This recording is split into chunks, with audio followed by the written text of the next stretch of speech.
ஓம் நமச்சிவாய.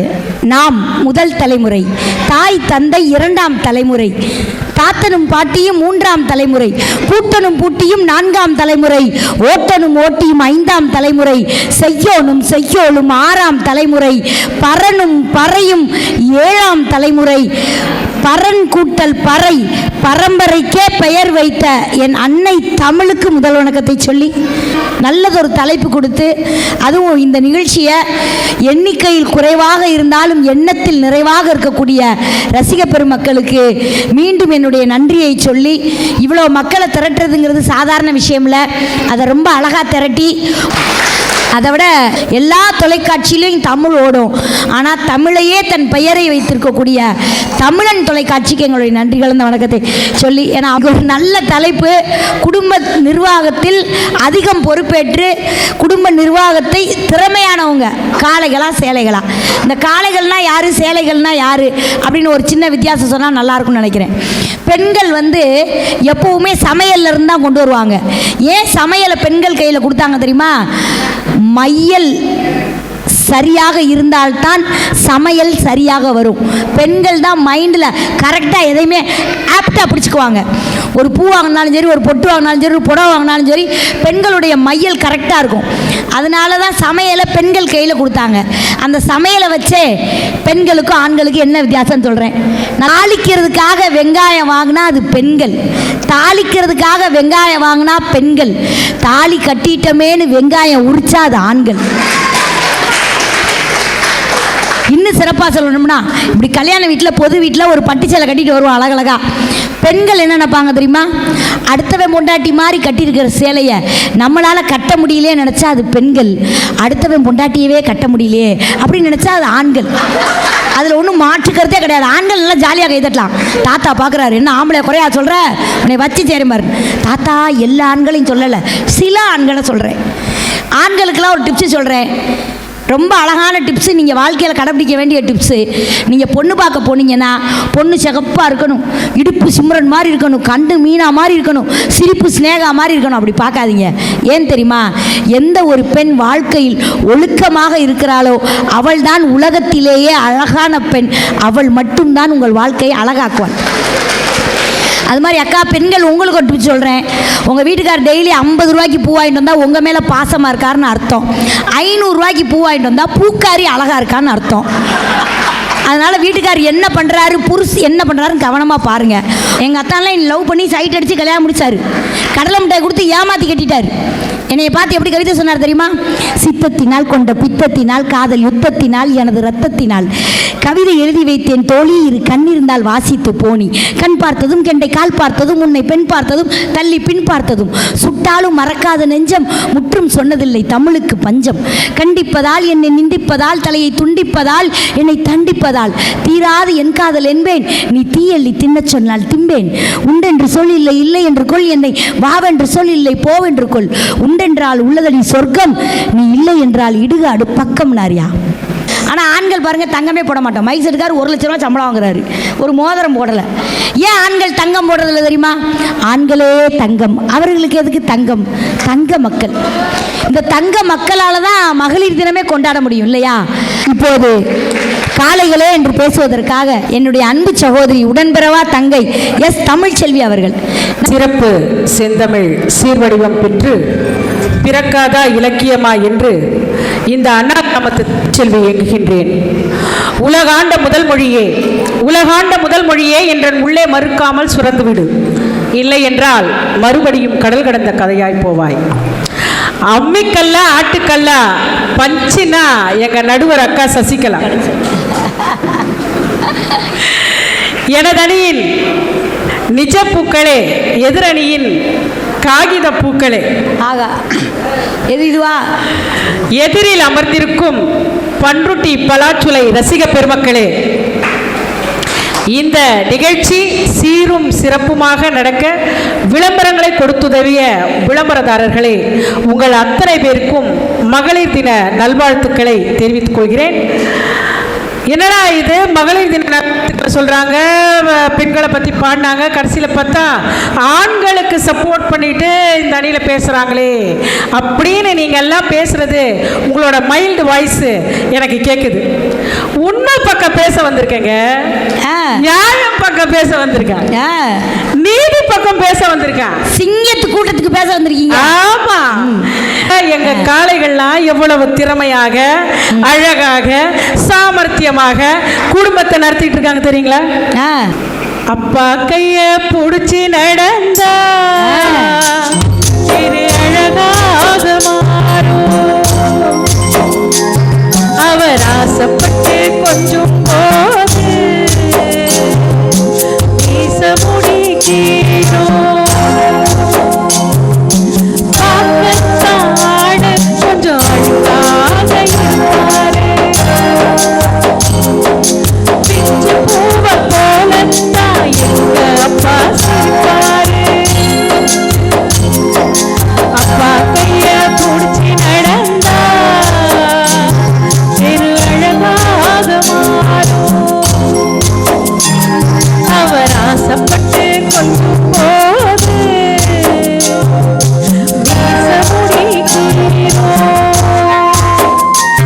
இவ்வளவு அழகானவங்க, பாசமானவங்க, தனக்காகவும் தன் குடும்பத்துக்காகவும் தன்னையே வருத்திக்கிட்டு வாழ்றவங்கம்மா எங்க காளைங்களாம். பெத்தவங்க கிட்ட இருக்கிற வரைக்கும் நம்ம காளைகள்லாம் போய் சொல்றதே கிடையாதுங்க. ஒன்று ரெண்டு சொன்னாலும் பெத்தவங்க கண்டுபிடிச்சிருவாங்க. ஆனா இவன் ஒரு குடும்பத்தை அமைக்கணும்னு நினைக்கிறாங்கல்ல, அப்ப எவ்வளவு சாமர்த்தியமா இருக்காங்க பாருங்களேன். முதல்ல ஒரு குடும்பத்தை அமைக்கணும், என்ன பண்ணணும்? காதலிக்கணும், இல்ல ஒரு பொண்ணை பார்க்கணும், அப்படிதானே? அந்த பொண்ணு குட்டையோ நெட்டையோ, கருப்போ சிவப்போ, தெத்து பல்லோ குண்டு கண்ணோ ஆந்த கண்ணோ எதுவோ நடுவரவர்களே. ஆனா நம்மால போய் பாடுவான் பாருங்க, எந்த பெண்ணிலும் இல்லாத ஒன்று ஏதோ, அது ஏதோ, அது ஏதோ பொன்னிடம் இருக்கிறது, அதை அறியாமல் விடமாட்டேன், அதுவரை உன்னை தொடமாட்டேன், எந்த பெண்ணிலும் இல்லாத ஒன்று ஏதோ, அது ஏதோ, அது ஏதோ உன்னிடம் இருக்கிறது. இப்படி காதலிக்கிறாங்க நடுவர் அவர்களே, ஒரு குடும்பத்தை திறமையா மெயின்டைன் பண்றதுக்கு முன்னாடியே. அடுத்தது கல்யாணம் வருது, கல்யாணம் ஆனதுக்கு அப்புறம் என் பின்னாடி ரீட்டா, பிரமிளா, ஜெயா, உமானு ஏகப்பட்ட பொண்ணுங்க சுத்தின்னு இருந்தாங்க. என் கிரகம் உன்கிட்ட வந்து மாட்டிக்கினே சொல்ல தோணும், தொண்டைக்குழி வரைக்கும் வரும், ஆனா சொல்ல மாட்டாங்க நடுவர். ஆனா அந்த மனைவி கிட்ட என்ன சொல்லுவாங்க, அழகே பிரம்மனிடம் மனு கொடுக்க போயிருந்தேன், நீ என் மனைவியாக வேண்டும் என்று, ஆண்டு பல காத்திருக்க வேண்டும் என்று சொன்னார், ஆயுள் வரை காத்திருப்பேன் என்று நானும் சொல்லி வந்தேன், என் ஆசை நிறைவேறுமா, நடக்கும் நடக்கும் நான் கூட சொல்கிறேன், அழகே பிரம்மனிடம் மனு கொடுக்க போயிருந்தேன், நீ என் மனைவியாக வேண்டும் என்று. பிரம்மன் கிட்ட போயிட்டு மனு கொடுத்தேன், அதனால இப்படி ஒரு சூப்பர் ஃபிகரை எனக்கு அவர் கொடுத்தாரு அப்படின்னு சொல்லி திறமையா குடும்பம் நடத்துவாங்க நடுவர். நல்ல அழகா பாடுறீங்களே, உங்கள் இசை என்னும் வெள்ளத்தில் துபக்கடியின் என்று உலக ஓடோடி வந்தேன். பொண்டாட்டி பிள்ளைகளுக்காக நடுவர் அவர்களே ரொம்ப கஷ்டப்பட்டு உழைக்கிறவங்க எங்க காளைங்க நடுவர் அவர்களே. இந்த பிள்ளைங்க நம்மளை காப்பாத்துமா காப்பாத்தாத ஒரு அதிர்ச்சி தரும் தகவல் நடுவர் அவர்களே. இன்று முதியோர் இல்லங்களில் பெண்களை விட ஆண்களின் எண்ணிக்கை அதிகமாக இருக்கிறது அப்படின்னு இன்னைக்கு சொல்றாங்க கணக்கெடுப்புல. கொடுமை கொடுமை. அதை தெரிஞ்சா கூட நம்ம ஆண்கள் குடும்பத்துக்காக, மனைவிக்காக, பிள்ளைக்காக உழைச்சிக்கிட்டே இருக்கிறாங்க நடுவர் அவர்களே. அதாவது இப்போ இவங்க இந்த மாதிரி உழைக்கிறாங்க இல்லையா, உழைச்சு சம்பளத்தை எடுத்துட்டு வந்து இவங்க கிட்ட கொடுக்கலனா இவங்க எப்படி குடும்பத்தை பேலன்ஸ் பண்ணுவாங்க, மெயின்டைன் பண்ணுவாங்க? இந்த எதிரணியில் இருக்காங்க பாருங்க, அவங்க 3 பேர் வீட்டுக்காரும் மாச சம்பளம் லட்சக்கணக்கில் வாங்குறவங்க. இந்த மாதிரி நியாயம் தர்ம நீதி இல்லாம வந்து பேச வந்து உட்கார்ந்து இருக்கிறீங்களா? நாங்க தானே இது நியாயமா? நம்ம ஆண்கள் எப்படி தெரியுமா நடுவர்களே குடும்பம் நடத்திட்டு இருக்கிறாங்க? 2 முறை தான். ஒண்ணு, எதுக்கு நம்மளுக்கு வம்பு? காலையில எழுந்திருப்பான், பல்லு விளக்குவான், காப்பி குடிப்பான், டிஃபன் சாப்பிடுவான், மதியானம் சோத்து மூட்டையை கட்டிக்குவான், ஆபீஸுக்கு போவான், வேலை செய்வான், திருப்பி வருவான், காப்பி கொடுப்பான், இட்லி சாப்பிடுவான், கவுந்தடிச்சு படுத்துக்குவான். இது ஒரு வகையான ஆண்கள். இன்னொரு வகை ஆண்கள் எப்படி தெரியுமா? பொண்டாட்டிக்கு எப்படி இருக்கும்? வாய் ஆமாமா, அதேதாமா, நீ சொல்றதுதாமா சரி. நடுவர்களே இவங்கெல்லாம் சொல்லுவாங்க. இப்ப அடுத்தது வந்து சொல்லுவாங்க பாருங்க, வேலை செய்யறாங்க சம்பாதிக்கிறாங்கன்னு சொல்றீங்களே, அவங்க மட்டும் தானா சம்பாதிக்கிறாங்க? நாங்களும் தானே சம்பாதிக்கிறோம் சொல்லுவாங்க நடுவர்களே. வந்து அம்மா நீங்க சம்பாதிக்கிறீங்க தான், எங்க ஆம்பளைங்களாம் சம்பாதிச்சு மாசம் ஆனா உங்ககிட்ட பணத்தை எடுத்து வந்து கொடுக்குறாங்களா கொடுக்கலையா? பொட்டி உள்ள வைக்கிறீங்களா வைக்கலையா? நீங்க என்ன வேணுமோ வாங்கிக்கிறீங்களா வாங்கிக்கலையா? நடுவர்களே இவங்க என்ன சொல்லுவாங்க தெரியுங்களா? இவங்க சம்பாதிப்பாங்க, வேலைக்கு போவாங்க, பணத்தை வாங்குவாங்க. என்னைக்காவது எடுத்துன்னு வந்து, அத்தான் நான் என்னுடைய மாத சம்பளம் 20,000 ரூபாய், நீங்கள் வைத்துக் கொள்ளுங்கள், எது வேண்டுமானாலும் வாங்கிக் கொள்ளுங்கள், செலவு பண்ணி கொள்ளுங்கள் அப்படின்னு சொல்லுவாங்களா நடுவர்களே? சொல்ல மாட்டாங்க நடுவர்களே. என் பணம் பணம் ஓம் பணம் பணம் ஓம் பணம் என் பணம், ஐயோ ஓம் பணம் பணம் என் பணம் பணம் என் பணம் ஓம் பணம் இல்ல, என் பணம் ஓம் பணம் கிடையாது, ஆனா ஓம் பணம் என் பணம். பண்டிகை காலம் வருது, 5,000 ரூபாய்க்கு மனசாட்சியே இல்லாம போய் புடவை எடுப்பாங்க. அதை சமம் செய்யறதுக்கு நம்மால 100 ரூபாய் கைதி தேடி அலைவான் நடுவர்களே. 150 ரூபாய் இருந்தா கூட ரிஜெக்ட் பண்ணுவான். அதை வந்து மேனேஜ் பண்ணணும்ல. இப்படி சொல்லி முடிக்கின்றேன். எங்க காளைகள் அப்படிங்கிறவங்க வந்து கட்டிடத்தின் பேஸ்ட் மாதிரி. அவங்க பொருளாதாரம் இருந்தால் மட்டும்தான் இவங்க மேல கட்டுற சுவர் மாதிரி. அந்த பொருளாதாரத்தை வச்சிருந்தாதான் இவங்க வந்து குடும்பத்தை நடத்த முடியும். இல்லைன்னா ஆட்டம் கண்டுடுவாங்க நடுவர் அவர்களே. புரியுதுங்களா? ஆகவே குடும்பத்தை எல்லா வகையிலையும் திறமையாகவும் சரியாகவும் நடத்துபவர்கள் எங்கள் காளைகளை கொண்டு வாய்ப்புக்கு நன்றி கூறி விடைபெறுகிறேன். நன்றி, வணக்கம். இதுக்கு பதில் சொல்வதற்காக என்னுடைய அன்பு சகோதரி கலைவாணி அவர்கள். என் தாய் தமிழுக்கும் என்னை பெற்றெடுத்த தாய்க்கும் முதற்கண் வணக்கத்தை தெரிவித்துக் கொண்டு, ஆண்கள் சம்பாதிக்கிறாங்க தான், நாங்களும் தான் நடுவர்கள் அவர்கள் சொன்ன மாதிரி சம்பாதிக்கிறோம். சம்பாதிச்சுட்டு வீட்டில் வந்துட்டு இவங்க என்ன பண்ணுவாங்க, காலையில் அம்மா சொன்ன மாதிரி காலையில் ஏஞ்சி போவாங்க, ப்ரெஷ் பண்ணுவாங்க, சாப்பிடுவாங்க, டியூட்டிக்கு போவாங்க, பையன் எடுத்துகிட்டு போவாங்க, திரும்ப தூக்கி வந்து போட்டு அவங்க வேலையை பார்ப்பாங்க, செல்லா ஃப்ரெண்டாக அப்படி போயிடுவாங்க. ஆனால் நாங்கள் அப்படி இல்லை நடுவர்களே.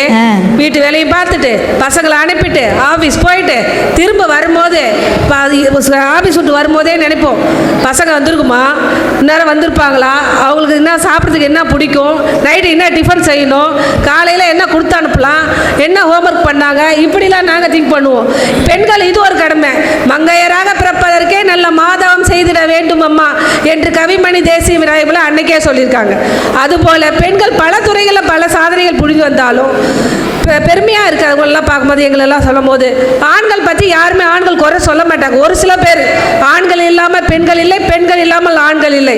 ஒரு பெண்ணோட வெற்றிக்கு பின்னாடி ஆண்களும், ஆண்களோட வெற்றிக்கு பின்னாடி பெண்கள் கண்டிப்பாக இருக்கிறாங்க நடுவர் அவர்களே.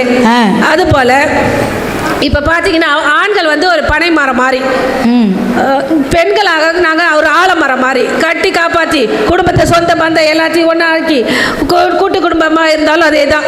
ஒரு குழு இப்போல்லாம் நிறைய சுய உதவி குழுவெலாம் வந்திருக்க நடுவர் அவர்களே. இவங்க சம்பாதிக்கிற பணத்தை கொடுத்துட்றாங்க, ஆனால் அதை நாங்கள் எதாவது செலவு பண்ணணும், வீட்டு வாடகை கட்டணும், கரண்ட் பில்லு கட்டணும், தண்ணி பில்லு கட்டணும், பிள்ளைங்களுக்கு ஃபீஸ் கட்டணும், மீதியில் அதில் ₹1 எடுத்து வைக்கணும், வருவார் பார்க்கணும், நல்லது கெட்டது பார்க்கணும்.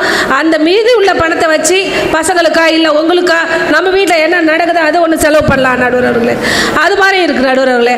அது மாதிரி கூட்டு குடும்பத்தில் பார்த்தீங்கன்னா ஆலமரம்னு சொன்னேன் இல்லையா, ஆலமரம்னா ஒரு கூட்டு குடும்பத்தில் போயிட்டு கல்யாணம் பண்ணிட்டு அப்படியே இருக்க மாட்டாங்க நடுவர்களே. அவர்கள் கொழுந்தனார் நாத்தனார் கல்யாணம் பண்ணோம், அவங்க சீமந்தம் நல்லது கெட்டது எல்லாத்தையுமே இவங்க எதுவும் செய்ய மாட்டாங்க, பணத்தை கொடுத்துருவாங்க. வேலைக்கு போயிட்டு வந்து பணத்தை கொடுத்துருவாங்க. அதை எல்லாத்துக்கும் நாங்கள் செலவு பண்ணுறது, எதை எப்படி பண்ணணும், எதை எப்படி செய்யணும் அப்படின்றது, அதில் ஒரு ரூபா மிச்சம் பண்ணி குடும்பத்தை ரன் பண்ணுறது பெண்களாகிய நாங்கள் தான். ஆனால் இவங்க ஆஃபீஸ் போயிட்டு வந்து தூக்கி போட்டு ஒரு நாள் நடுவர்களே, ஒரே ஒரு நாள் ஒரு வீட்டில் பெண்கள் இல்லைன்னா அந்த வீடு எப்படி இருக்குன்னு நான் சொல்ல வேணா, உங்களுக்கே தெரியும்.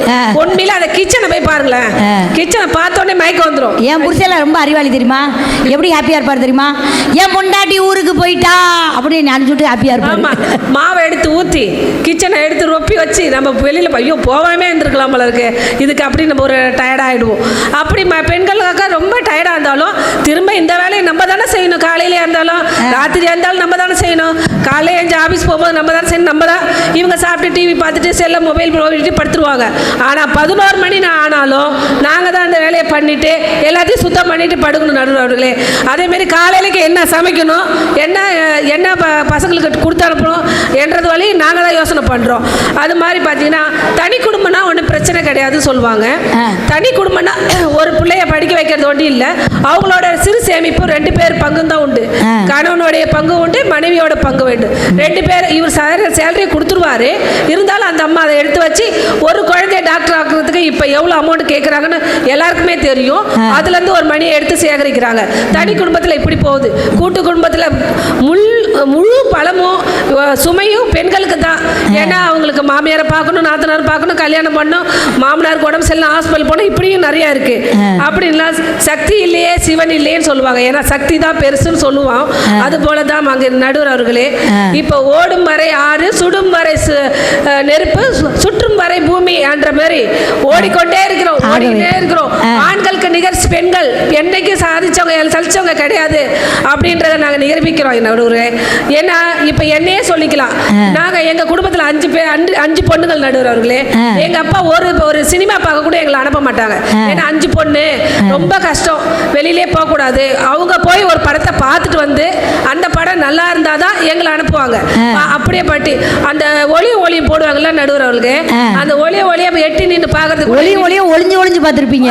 ஆமாம், அப்படிலாம் இருந்தோம். அப்படிதான் படிப்புன்னு படித்து நான் ஒரு ஸ்டாஃப் நர்ஸாக தான் இருக்கேன்.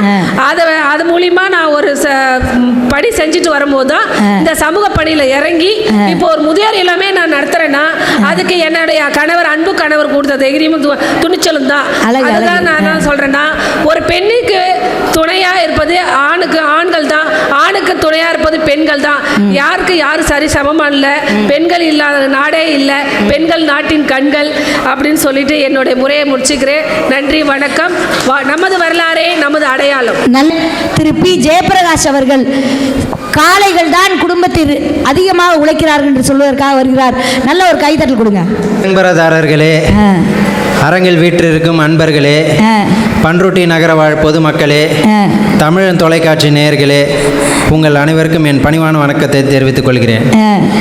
நண்பர்களே, நண்பிகளே, தலைப்பினை ஒரு முறை நன்றாக படியுங்கள். குடும்பத்தை திறமையாக நிர்வாகம் செய்வது காளைகளா சேலைகளா? அதான் அவ்வளவுதான். வேட்டியா சேலைகளான்னு வச்சிருக்கலாம்ல. ஜுஜிபி.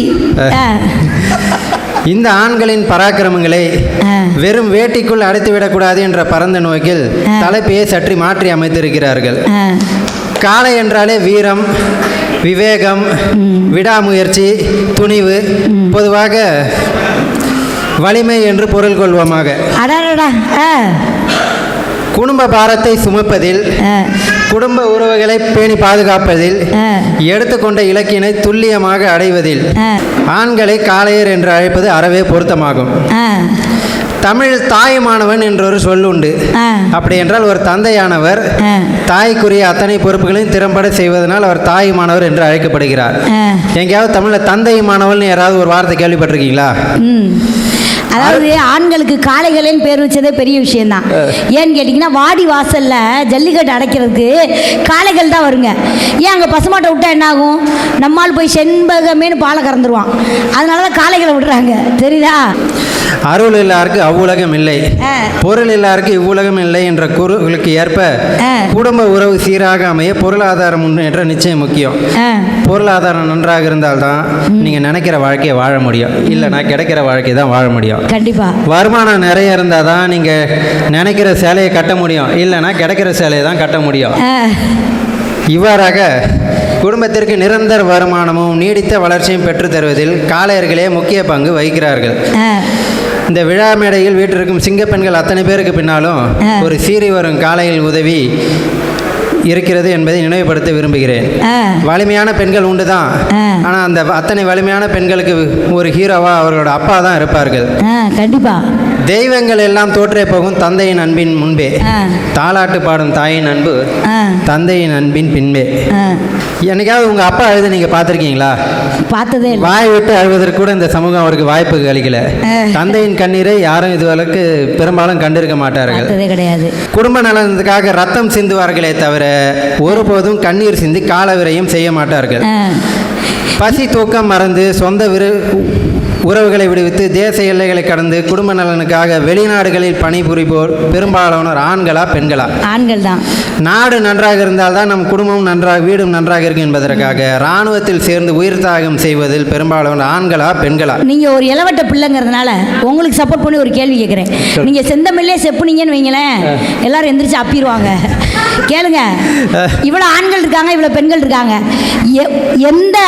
எல்லா ஆம்பளையும் ஒரு வார்த்தை சொல்லுவான், கட்டின புடையோட வாடி உன்னை வச்சு காப்பாத்துறேன், போட்டுக்கிற நைட்டியோட வாடி வச்சு காப்பாத்துறேன், ஒப்பனை விட்டுட்டு வாடி நான் வச்சு காப்பாத்துறேன். எந்த ஒரு பொம்பளையாவது உடுத்திட்டு இருக்கிற வேட்டியோட வாடா உன்னை வச்சு காப்பாத்துறேன், ஒப்பனை விட்டுட்டு வாடா உன்னை வச்சு காப்பாத்துறேன், போட்டுக்கிற ட்ரௌசரோட வாடா உன்னை வச்சு காப்பாத்துறேன்னு சொல்லுதாங்க. கொடுத்தாதாங்க வரும். ஏழை வீட்டில இருந்து ஒரு ஆம்பளை பொண்ணு எடுத்துட்டு போயிடுவான், நம்ம வச்சு காப்பாத்திக்கலாம்னு. எங்கேயாவது ஏழை புருஷனுக்கு எந்த பொம்பளையாவது வாக்கு விட்டு போவாளா? உனக்கு சப்போர்ட் பண்ணி பேசுறேன், கை தட்டுறா தம்பி. அப்படி தட்டு.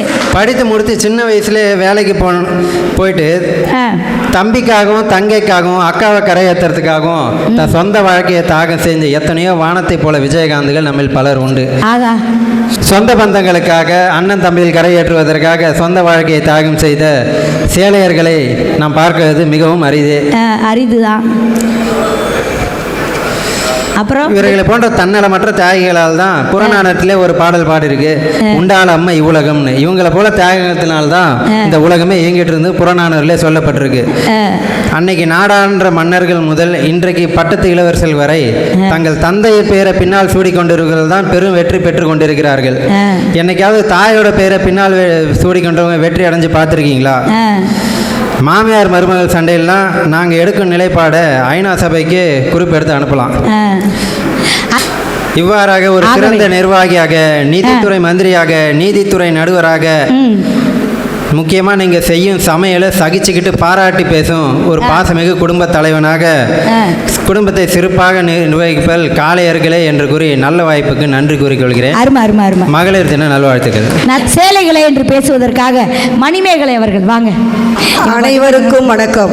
இனிமையான பார்வையாளர்களே, உங்கள் அனைவருக்கும் தமிழன் தொலைக்காட்சியின் வாயிலாக எனது உலக மகளிர் தின வாழ்த்துக்களை தெரிவித்துக் கொள்கிறேன். நன்றி நன்றி.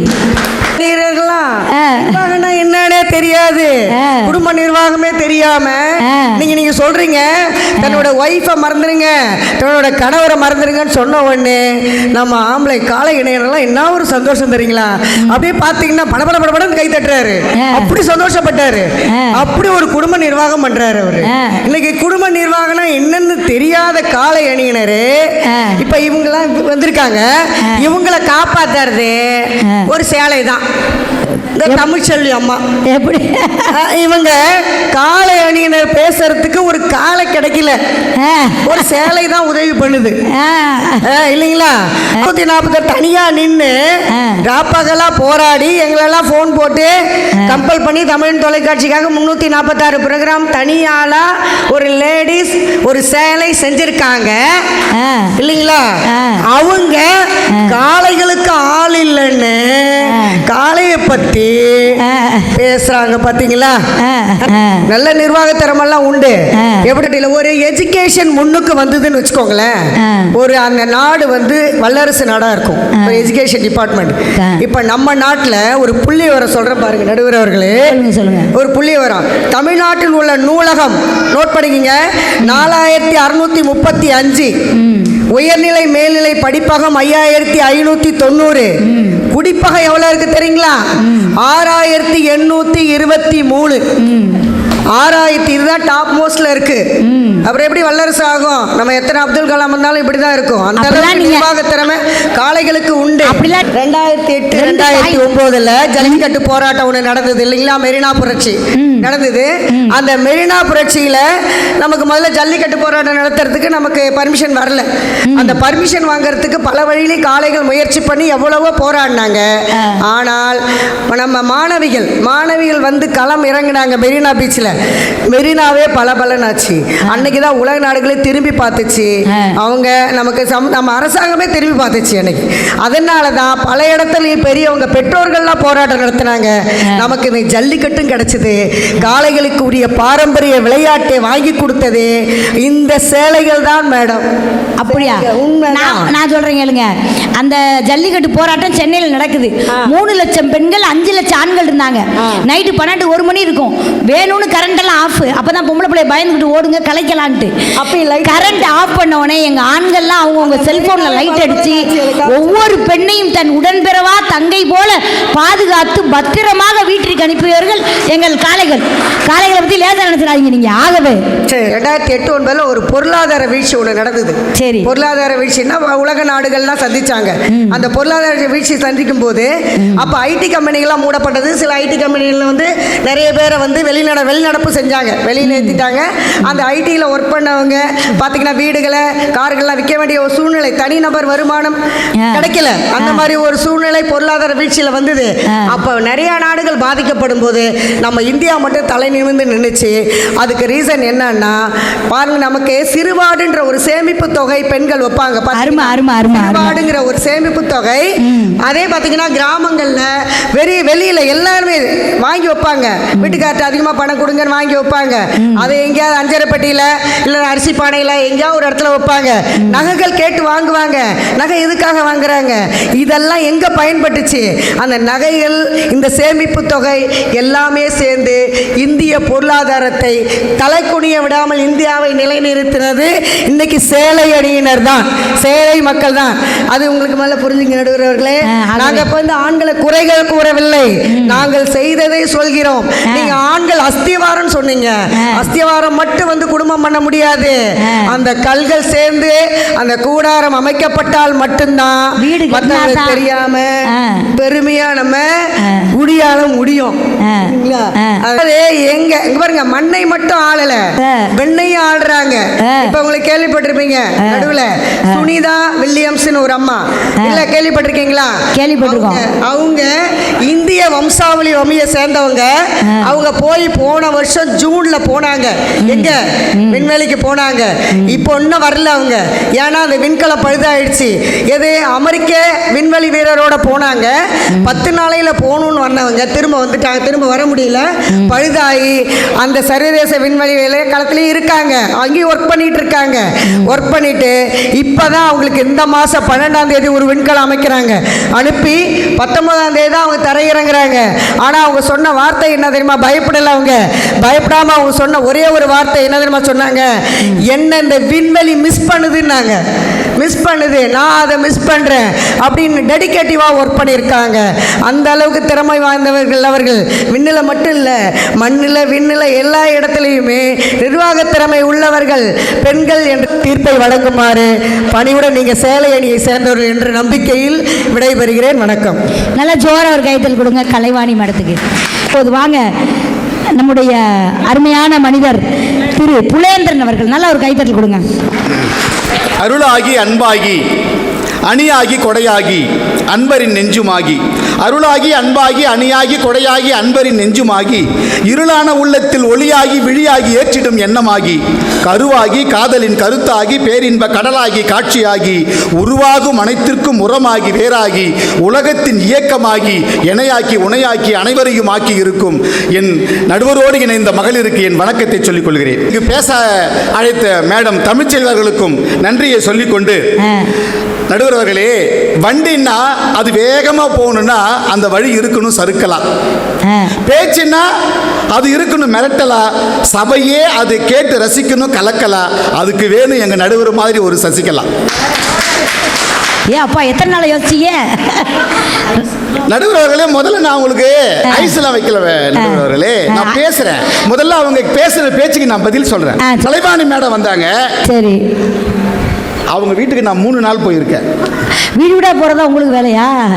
நான் இன்னும் மீதியை சொல்றேன், அப்பதான் உங்களுக்கு புரியும். சரி. அவங்க சொல்றாங்க, வீட்டுல வந்து பெண்கள் சமைச்சு கொடுக்கணும், பாத்திரம் கழுவி கொடுக்கணும், வீடு துடைக்கணும்.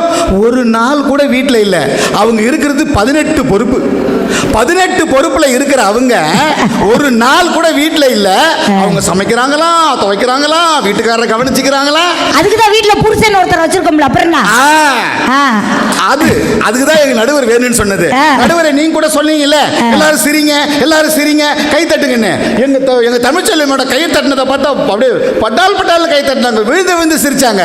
அந்த 3 பேர் பாத்தீங்களா? சிரிக்கவும் இல்லை, கை தட்டவும் இல்லை. ஏன்னா உங்க கேஸ் மேக்கப் கலைஞ்சிருன்னு சொல்லிட்டு தான். அப்படியா?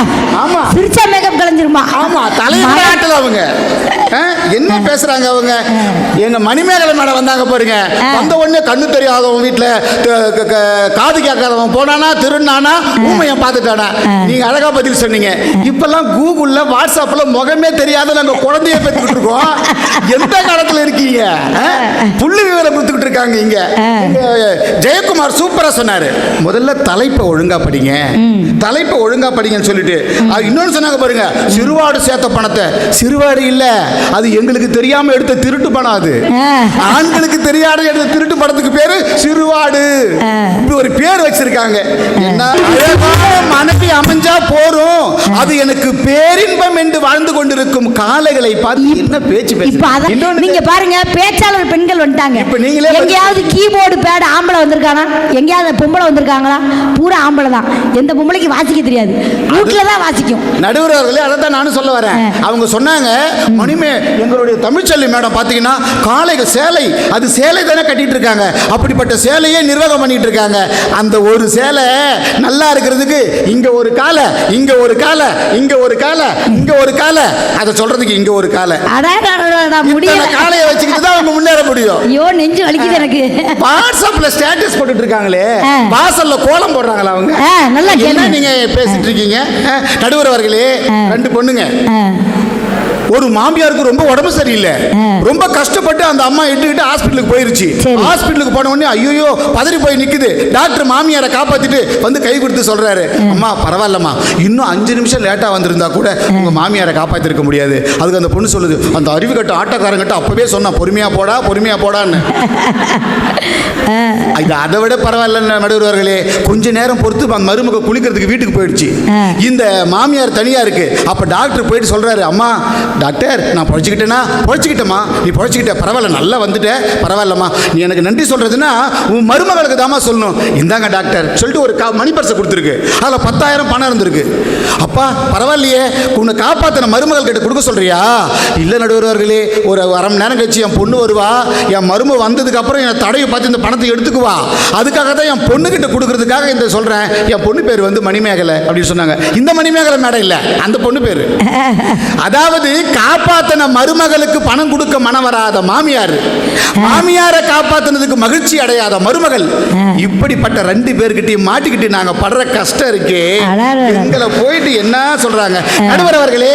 ஒரு குடும்பத்தை நிர்வகிப்பதற்கு தேவை அன்பா, அறிவா? அன்பு. அன்பு இருக்கணும், ஆனா அறிவு இருக்கணும். புரிஞ்சு போச்சு. நடுவர் திருப்பி முடிஞ்சு போச்சு. நீங்க ட்ரெயின்ல வந்திருக்கீங்க, பஸ்ல வந்திருக்கீங்க, அதை ஓட்டுனது ஒரு காலை. இறங்கி ஆட்டோவில் வந்தீங்க, அதை ஓட்டுனது ஒரு காலை. மதியம் சாப்பிட்டீங்க, அதை கொடுத்தது ஒரு காலை. சேர்ல உட்காந்தீங்க, அதை போட்டது ஒரு காலை. தீர்ப்பை பார்த்து சொன்னுங்க. அதுக்குதான் இப்பயே நான் சொல்லி வைக்கிறேன் உங்களை. சிகப்பு கலர் ஜிங்கிச்சா, பச்சை கலர் ஜிங்கிச்சா, மஞ்சள் கலர் ஜிங்கிச்சா. அதுக்கப்புறம் தான் எனக்கு புரியுது இந்த டாபிக் வச்ச உடனே, ஓஹோ சேலைகளை நம்ம கதை ஜிங்கிச்சான். லாரியில சிக்கனவனை கூட காப்பாத்திரலாம், பொண்ணு சாரியில சிக்கனவனை காப்பாற்றவே முடியாது. ரொம்ப நன்றி நடுவர் அவர்களே, சப்போர்ட் பண்ணி பேசுறதுக்கு. என்ன இப்போ ஒரு பொண்ணு பார்க்க போனா கூட இந்த பொண்ணு நல்ல குடும்பத்துக்கு ஏற்ற பொண்ணா இருக்கு, ஆனா பையனை பாருங்க பணம் சம்பாதிக்கிறானா, என்ன சம்பளம் வாங்குறான், ஏன் கேட்கறாங்க? குடும்பத்தை நிர்வகிப்பதற்கு பணம் வேண்டும். என்ன சொல்றாங்க இவங்க? நடுவர்களே, நான் இப்படி சொல்லி உரையை முடித்துக் கொள்கிறேன். என்பது குடும்பத்தை நிர்வகிப்பது என்பது ஒரு ஆண் கையில் தான் இருக்கிறது. ஆரம்பத்திலிருந்து இது வரைக்கும் ஆண்களுக்கு தான் ரொம்ப சப்போர்ட் பண்ணிட்டு இருக்கீங்க. அந்த சப்போர்ட்டை ஜட்ஜ்மெண்ட்லையும் நீதியிலையும் உங்களுடைய தீர்ப்பிலையும் காட்டுவீர்கள் என்று கூறிக்கொண்டு எனக்கு இந்த வாய்ப்பளித்தமைக்கு நன்றி கூறி விடைபெறுகிறேன். நன்றி, வணக்கம். நல்ல ஜோரா ஒரு கைத்தல் கொடுங்க. உடனே வருகிறார் நம்முடைய அருமை தங்கை ஸ்ரீவித்யா நடராஜன் அவர்கள். தமிழின் அடியினை துதித்து அகத்தினில் வைப்போம். சீரும் சிறப்பும் பெற்ற நடுவர் அவர்களே, எனதனி மற்றும் எதிரணி பேச்சாளர்களே, ஆனந்த பைரவி இசைக்குழுவை நடத்தி குடும்பத்தை தன் நிகரலா தலைமையோடு நடத்தி கொண்டிருக்கும் எனது தோழி தமிழ்ச்செல்வி அவர்களே, அனைவருக்கும் இனிய எனது பணிவான வணக்கம். இவங்க புலேந்திரன் சார் பேசினார், ஏதாவது நீங்க கேள்வி கேட்டீங்கன்னா அந்த 3 பேரை கேளுங்க, அந்த 3 பேரை கேளுங்க. நான் நினைக்கிறேன் இவர் பரீட்சையில பக்கத்தில் இருந்தவனை பார்த்து பாஸ் பண்ணி பரீட்சையில எழுதிட்டு பாஸ் பண்ணி வந்திருப்பார் போல இருக்கு. ஏதாவது நீங்க கேள்வி கேட்டா இவங்க தானங்க பதில் சொல்லணும்.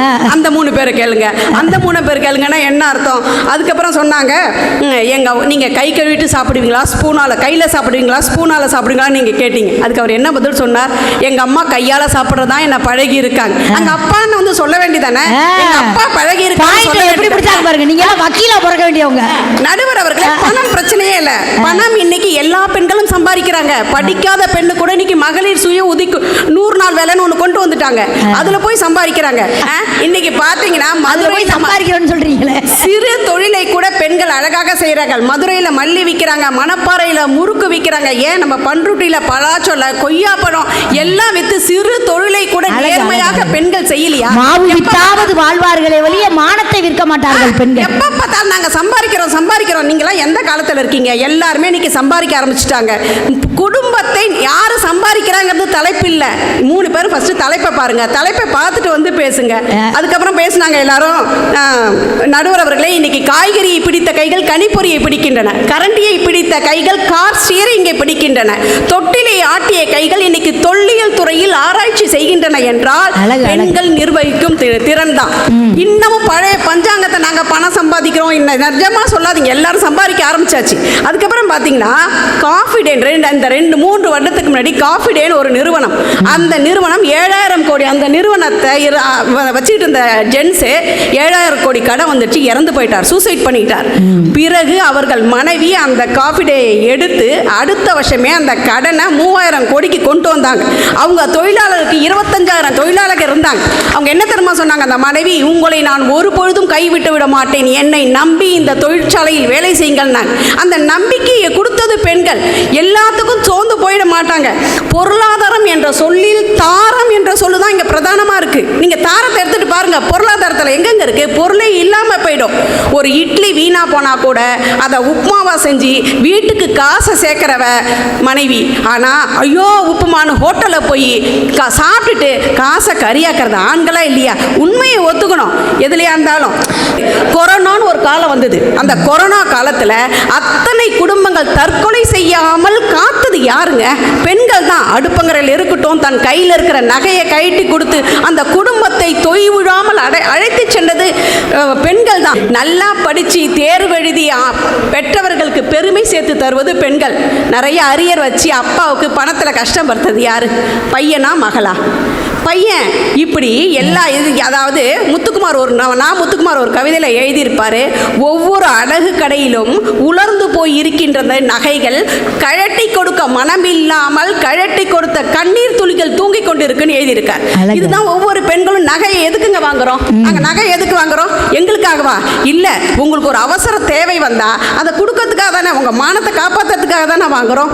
எங்கள் வீட்டுக்கார் கார் வாங்கினார் 8 வருஷத்துக்கு முன்னாடி. அதோட விலை என்ன? நான் ஒரு கார் வாங்கக்குள்ள நான் ஒரு 10 பவுன் நகை வாங்கினேன். இப்போ அந்த நகையோட விலை என்ன? எவ்வளோ விலை ஏறி இருக்கு? அந்த காரில் சொகுசா நீங்கள் தானே போறீங்க? கார் வாங்கி கொடுத்த புருஷனையும் குறை சொல்றது. குறை சொல்லல, கொஞ்சம் நகை விலை ஏறிடுச்சு, கார் விலை குறைஞ்சிருச்சுங்கிறீங்க, அப்படிதானே? காரில் யார் சொகுசா ஏறி வேண்டாம்னு சொல்லல, வேண்டாம்னு சொல்லல. அதே போட்டி போட்டுட்டு வாங்கினால 10 பவுன் நகை வேணும்னு வாங்கணும்ல.